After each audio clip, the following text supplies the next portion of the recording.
Olá, boa tarde. Somos do terceiro C e iremos falar sobre a Primeira República.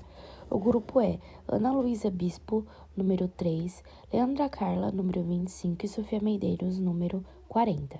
O período que vai de 1889 até 1930 pode ser chamado de Primeira República.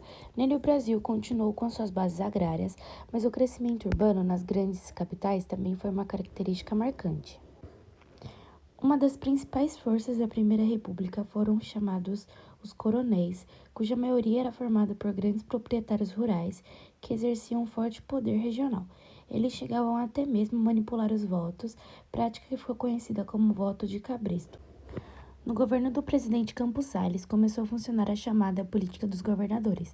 Basicamente, pode-se dizer que se estabeleceu uma forte relação entre os grupos dominantes nos estados e o governo federal. O eixo da economia nacional foi a cafeicultura, que estava em expansão desde o segundo reinado. As alianças e os acordos feitos entre o PRP e o PRM formaram o que ficou conhecido como a política do café com leite. Muitos presidentes da República foram indicados pelas elites de dois estados, São Paulo e Minas Gerais. Durante a Primeira República, diversas cidades brasileiras iniciaram um processo de urbanização significativo em virtude dos negócios do café que colaboraram para a industrialização, sobretudo no Sudeste. A Primeira Guerra Mundial, que ocorreu entre 1914 e 1918, também estimulou a industrialização no país, gerando a chamada substituição de importações. A vida urbana provocou diversas mudanças no cotidiano das pessoas. A revolução científico-tecnológica, que ocorria na Europa desde as últimas décadas do século XIX, repercutia nas cidades brasileiras. Foi um período marcado pelo otimismo na cultura europeia e ficou conhecido como Belle Époque. O crescimento de imigração foi intenso durante a Primeira República. O crescimento das indústrias em algumas capitais brasileiras permitiu a formação de um grupo significativo de operários. Por causa da situação precária de trabalho, muitos deles se organizaram em associações que foram chamados posteriores de sindicatos. As greves foram importantes instrumentos de protestos dos trabalhadores. A partir de 1853, foi introduzida a navegação a vapor no rio Amazonas. Em 1866, ele foi aberto à navegação estrangeira. Todo esse contexto favoreceu o chamado boom de borracha, quando o produto se tornou grandemente valorizado no mercado internacional, a partir da década de 1880. O auge da valorização da borracha ocorreu entre 1898 e 1910, colocando-o na posição de segundo maior produto de exportação do Brasil. Características da Primeira República. A Primeira República, além de República Velha, é muito conhecida como República Oligárquica. Isso porque esse período ficou marcado pelo predomínio das oligarquias sobre o nosso país. As oligarquias eram forças políticas que baseavam-se o seu poder em posses, isso é, na terra. Os oligárquicos eram, em geral, grandes proprietários de terras. O predomínio das oligarquias sobre a política do Brasil começou a ser consolidado a partir de 1894, quando Prudente de Moraes foi eleito ao presidente. A eleição de Prudente de Moraes também marcou o fim do citado período conhecido como República da Espada.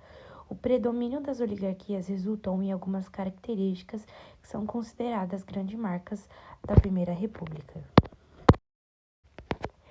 Essas características são o mandonismo, o clientelismo e o coronelismo. Essas três simbolizam o poder das elites agrárias do país manifestado na posse das terras, além de manifestar o poder dos coronéis sobre as regiões interioranas do Brasil e a troca de interesses, elementos fundamental para a sustentação das oligarquias no poder. Outra característica muito importante desse período foram as políticas que sustentavam as estruturas no âmbito político do Brasil. Aqui estamos falando da política dos governadores e a política do café com leite.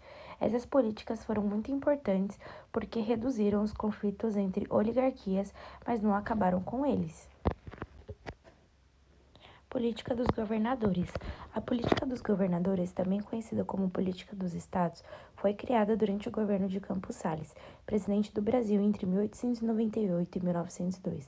Foi com uma política de governadores que um funcionamento político brasileiro na Primeira República foi estruturado.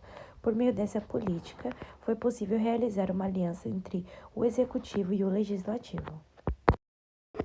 O historiador Boris Fausto definiu os objetivos da política dos governadores da seguinte maneira: seus objetivos podem ser resumidos: reduzir ao máximo as disputas políticas no âmbito de cada estado, prestigiando os grupos mais fortes. Chegaram a um acordo básico entre a União e os Estados, por fim, a hostilidade existente entre o Executivo e o Legislativo, domesticando a escolha dos deputados. Na prática, a política funcionava da seguinte maneira: o governo federal daria o apoio à oligarquia mais poderosa de cada estado.